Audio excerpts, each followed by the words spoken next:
अस्सलाम वालेकुम रहमत उल्लाह। व्हाट्सएप में मौसूल होने वाले मैसेजेस में एक बड़ी तादाद टाइमिंग की कमी के मरीज़ों की होती है। इसलिए सोचा कि इस पर एक वीडियो बनाई जाए ताकि आप लोगों की गलत फहमियाँ दूर हो सकें। हमारे यहाँ मसला टाइमिंग का नहीं है, बल्कि मसला ये है कि मर्द हज़रात को हम बिस्तरी का सही तरीका ही नहीं मालूम, और इसकी सबसे बड़ी वजह फहश फिल्मों का देखना है। एक वक़्त था जब टाइमिंग और तनासल की लंबाई नाम की कोई चीज़ ही नहीं होती थी।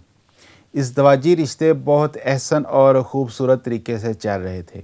किसी औरत किसी मर्द की ज़बान पर टाइमिंग का कोई शिकवा नहीं था। फिर हम 21वीं सदी में दाखिल हुए। हमने जहां और बहुत तरक्की की, वहां हमारे पास टच मोबाइल और इंटरनेट की सहूलत भी आ गई।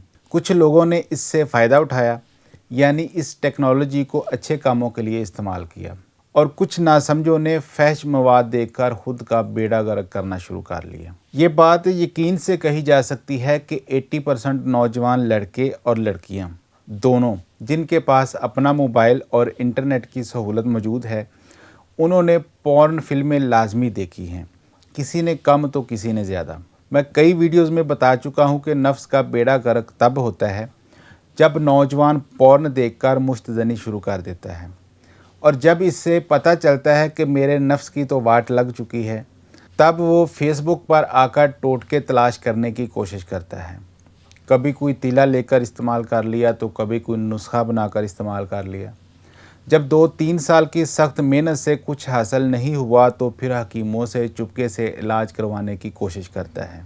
और ऐसे में जब किसी अच्छे और माहिर हकीम से मुलाकात हो जाए, तो वो हकीम साहब जब उसको कहते हैं कि बेटा जी 2 से 3 माह इलाज ज़रूरी है आपकी मुकम्मल रिकवरी के लिए, तो तब वो मरीज़ बुरा सा मुंह बनाकर राह फ़रार इख्तियार करता है कि हकीम साहब इतना टाइम नहीं है मेरे पास, सिर्फ 2 हफ़्ते रह गए हैं मेरी शादी में।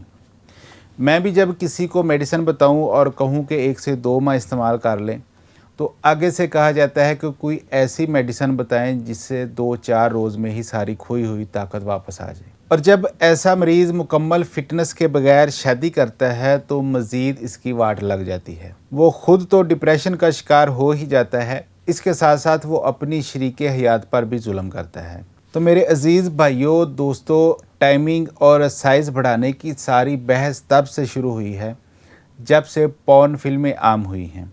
इन फिल्मों में मर्दों की कारकर्दगी देखकर छोटी उम्र के नौजवानों ने तलीम और शऊर की कमी के बायस इन जैसी परफॉर्मेंस को मेयार बनाकर इसे हासिल करने की जुस्तजू शुरू कर दी।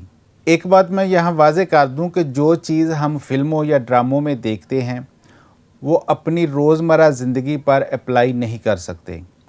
फ़िल्म और हकीकी ज़िंदगी में बहुत फ़र्क होता है।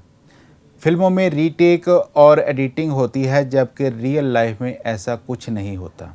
सेक्स का मकसद मर्द और औरत का एक दूसरे की कुर्बत को एंजॉय करना होता है, जबकि मर्द की सारी तवज्जो बीवी के कुर्ब से लुत्फ़ अंदोज़ होने की बजाय रेलगाड़ी चलाने पर होती है। मतलब ये कि जानवरों की तरह सीधा टूट पड़ते हैं, चंद सेकंड स्ट्रोक लगाए, फारग हुए और मुंह दूसरी तरफ फेर कर सो गए, जिसकी वजह से वो ये नहीं जान पाते कि मुबाशरत का असल लुत्फ़ दखूल से पहले ही होता है।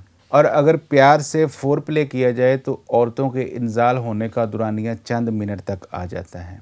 इसमें मज़े की बात यह है कि टाइमिंग और साइज़ बढ़ाने के मशवरे देने वालों को ना मर्दों और औरतों के जिनसी स्ट्रक्चर का पता होता है, ना जिनसी सेहत का, बल्कि ये तक नहीं पता होता कि अज़ाए तनासल के अलावा भी जिस्मानी अज़ा होते हैं जिनसे औरतों को तस्कीन पहुंचाई जा सकती है। औरत का इंजाल मुकम्मल ना करने का सारा कसूरवार हकीकत में मर्द ही है, और हर वो इंसान जो हम बिस्तरी करे और इसका इंजाल ना हो, वो एहसास से कमतरी का शिकार हो जाता है, चिड़चिड़ा हो जाता है, या इसका इस काम से दिल ही उठ जाता है। लेकिन मर्दों को इसका एहसास नहीं होता, क्योंकि वो खुद फारग हुए और लंबी तान कर सो गए।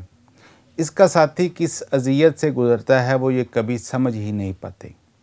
हमारे मुआशरे में शादीशुदा ख़वातीन की एक बड़ी तादाद इसी मसले की वजह से एहसास कमतरी और डिप्रेशन का शिकार है। तो मेरी आपसे रिक्वेस्ट है कि पॉर्न फिल्में ना देखें और ना ही इन जैसा बनने की कोशिश करें, बल्कि अपनी ज़ाती कारकर्दगी से खुश रहें और अपनी ज़िंदगी को एंजॉय करें। اچھے سیکس کے لیے سائز میٹر نہیں کرتا، اس لیے سائز کو اپنے ذہن سے نکال دیجئے، آپ سکھی ہو جائیں گے۔